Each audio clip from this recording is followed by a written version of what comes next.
अकेली रह गई। ये है हम पचनदा क्षेत्र में, चंबल में। तो यहाँ से यमुना जी आ रही है। इसमें चंबल नदी ऑलरेडी मिली हुई है।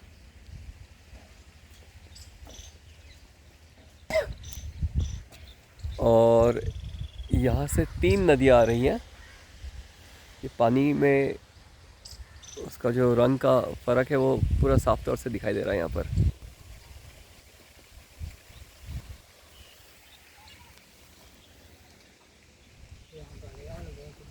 अच्छा, यहाँ पे घड़ियाल बहुत है। यहाँ पे गीला हुआ है, ये अर्थीन मारे घाटा है जी। तो यहाँ बल्लम और धारिया लेके लोग बैठते हैं, अर्थीन नहीं जलने देता है, चिता से खींच लेता है। अच्छा, क्या क्या क्या नहीं चलने देता? Dead body. अच्छा, ओ एक्चुअली ये जगह है जो पचनदा है, तो हमारे यहाँ माना जाता है कि अच्छी जगह पर जो उसका दाह संस्कार किया जाता है तो उसे मुक्ति मिलती है। जी। ये हमारी एक मैथोलॉजी है। तो उसी के तहत हमारे यहाँ जितनी भी डेड बॉडीज आती हैं अधिकतर, तो वो इस जगह पर ये आप देख रहे हैं, ये संगम स्थल है। ये चंबल यमुना इधर से आई है और हमारी सिंध क्वारी पहुंच इधर से आई है। यहाँ से सिंध और क्वारी 2 नदियाँ आ रही है। तीन सिंध, क्वारी और पहुँच पहुँच। तो 1-2 तो दिख रही है मुझे। नहीं, इसी में मिली हुई है। अच्छा, इसी में मिली हुई है। अच्छा अच्छा, ऊपर से मिल के कलर से आप मतलब पहचान रहे होंगे। हाँ, अच्छा अच्छा अच्छा। अच्छा, ये पुल के नीचे से 3 नदियाँ मिलके यहाँ पे आ रही है। इस संगम स्थल पर आकर हमारी जो शरीर का जो हमारा सबसे अंतिम संस्कार, जो 15वां संस्कार बोलते हैं, 16 संस्कार जो हमारे हैं, उनमें से जब यहाँ पर किया जाता है तो इनका ये कहना है कि यहाँ पर घड़ियाल बहुत हैं। जो घड़ियाल सेंचुरी का ये एंड चंबल में वहीं हो जाता है, धौलपुर से लेकर और बरहे तक का ये घड़ियाल सेंचुरी माना गया है। लेकिन घड़ियाल इतनी ज़्यादा मात्रा में आ गए जो यहाँ पर जब हमारी डेड बॉडी आती है दाह संस्कार के, उसको भी वो जलने नहीं देती है। मतलब घड़ियाल आके उस पर अटैक करते हैं तो यहाँ पर जो पब्लिक हमारे साथी जो उनके घर परिवार के लोग आते हैं वो बर्छी और बड़े बड़े डंडे लेके बैठते हैं, तब वो उनको दूर भगा पाते, तब दाह संस्कार करा पाते हैं। ये इनका कहना था। यहाँ इतना घड़ियाल है यहाँ पर। और घड़ियाल मतलब ये पूरा इंटरनेशनल बिजनेस है। देखा जाए तो ये हमारी क्षेत्रीय जनता को तो लाभ नहीं मिल रहा है। जो यहाँ के किसान है सबसे प्रभावित हैं, इनको तो कोई लाभ नहीं है। हाँ, ये लाभ है कि हमारी नदी सुरक्षित है, साफ है, सुथरी है। लेकिन ये हमारी इंटरनेशनल रेवेन्यू जो मिल रही है, ये बड़ी बड़ी पूंजीपति कंपनियों को मिल रही है। तो यहाँ से कछुआ जो घड़ियाल है, ये यहाँ से इम्पोर्ट होता है, यहाँ से वो ले जाते हैं, पूरे फ्री में पाल रहे हैं। तो हमारा एक कहना है कि यहाँ पर जो भी जनमानस हमारे नदी के दोनों तरफ बसा हुआ है और अभी तक हमारी चंबल के किनारे बसे गाँव को कोई भी मुआवजा नहीं दिया गया है, इनकी ज़मीनों को अधिकृत किया गया है, उनका कोई सीमांकन नहीं किया गया है। धौलपुर से लेकर और हमारे यहाँ तक का जो पब्लिक है, जो हमारे ग्रामीण वासी हैं, ये 5-5 किलोमीटर तक का एरिया, इन्होंने जो गांव आ रहे हैं वो सारे घड़ियाल सेंचुरी माने गए हैं। यदि उनका बच्चा गलती से नदी के किनारे चला जाता है और घड़ियाल उसके बच्चे को खा जाता है तो उल्टा परिवार के खिलाफ FIR होती है, ना कि किसी डिपार्टमेंट के खिलाफ। तो ये कहने के हमारे क्षेत्र की जनता के साथ, हमारे चंबल और यमुना के बीच में बसे हुए जो गाँव है उसकी जनता के साथ बहुत बड़ा अन्याय है। हमारी मांग है भारत सरकार से कि जो आप यदि आपसे रेवेन्यू कमा रहे हैं, इंटरनेशनल ऑफ डॉलर्स कमा रहे हैं, तो उसका एक लिस्ट 5%, 2% का हिस्सा हमारे चंबल के किनारे बसे गाँव को जरूर दिया जाए। तो आपने कहा कि ये घड़ियाल और कछुआ जो ये नदी में है, उसका बिजनेस है, रेवेन्यू मॉडल है। क्या एग्जैक्टली क्या मतलब बिजनेस कैसे होता है इसका? इसमें एक्चुअली क्या होता है, ये इससे जो खाल होती है ये वेपन्स बनाने के काम आती है।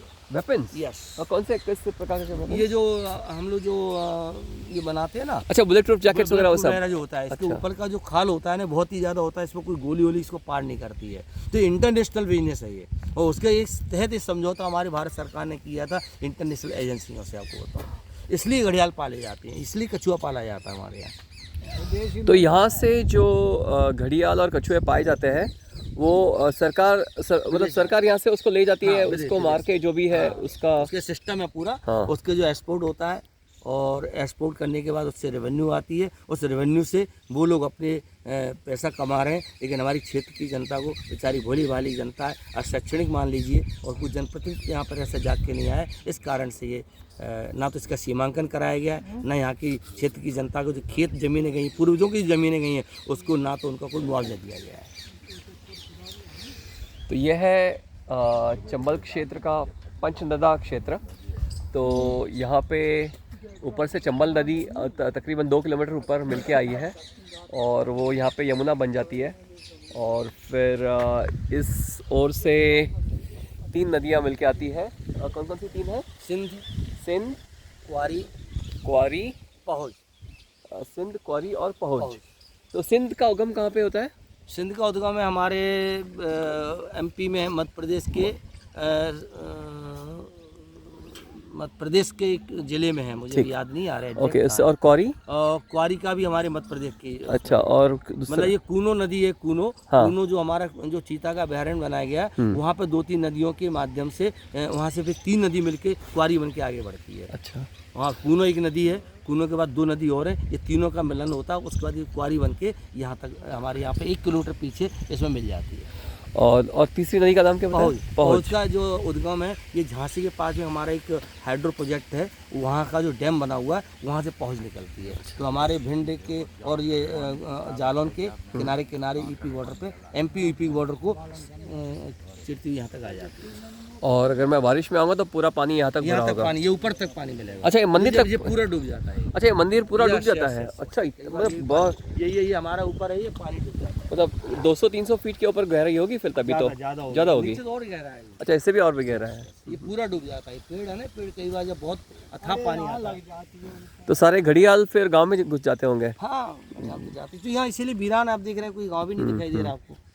और ये जो आप वृक्ष देख रहे हैं, ये बकासुर का जो है, जैसे प्राचीनतम इतिहास में हम लोग कहते हैं महाभारत कालीन में बकासुर जो था उसने यहाँ तपस्या की, ऐसा किंवदंती है। ना तो उससे हम थे ना आप थे, लेकिन जो कहा जाता है कि उसी समय का वृक्ष है ये पीपल वृक्ष है, जहाँ पे बैठ के यहाँ पे बकासुर ने तपस्या करी अपने बचाव के लिए, भीम से बचने के लिए। तब माँ काली प्रकट हुई और सामने मंदिर है, अभी अपन चलेंगे।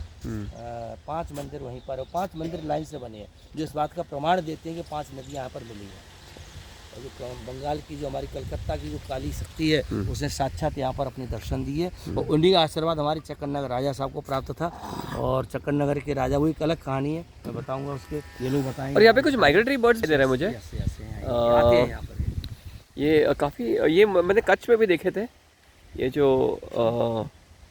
साइबेरियन नाम तो नहीं, हाँ बराबर, साइबेरियन। ये हर साल आते हैं हमारे यहाँ, विदेशी पक्षी हमारे यहाँ आते हैं। ये दिसंबर के लास्ट में, और अभी इनका जाने का समय आ जाएगा 15-20 दिन बाद। अच्छा, पूरे लाखों की संख्या में ये उड़ते हुए आते हैं। और हमारे पूरे चंबल धौलपुर से लेके यहाँ तक पचने तक आपको कुछ होती है। ये बतख है, साइबेरियन। बहुत ज़्यादा बड़े हैं, मतलब ये मेरे ख्याल से यहाँ के, हाँ, माइग्रेटरी बर्ड्स ही है। ये कौन सा है पता नहीं। पक्षी मतलब चूँकि ये बहुत साफ सुथरी नदी है, तो हर जीव जंतु को यहाँ पर जीवन मिला हुआ है। हर वनस्पति पानी आए देखो पूरे में बहुत साफ है, वो है अच्छा। मतलब ऐसी सुंदर जगह पर आपको इतना प्रदूषण नाम की चीज़ नहीं मिल रही। ना कोई आपको पानी की बोतल, ना प्लास्टिक, ना कोई ऐसी चीज़ जो है भी तो बायोडिग्रेडेबल है। वो प्रकृति का सीधा साक्षात्कार है यहाँ पर।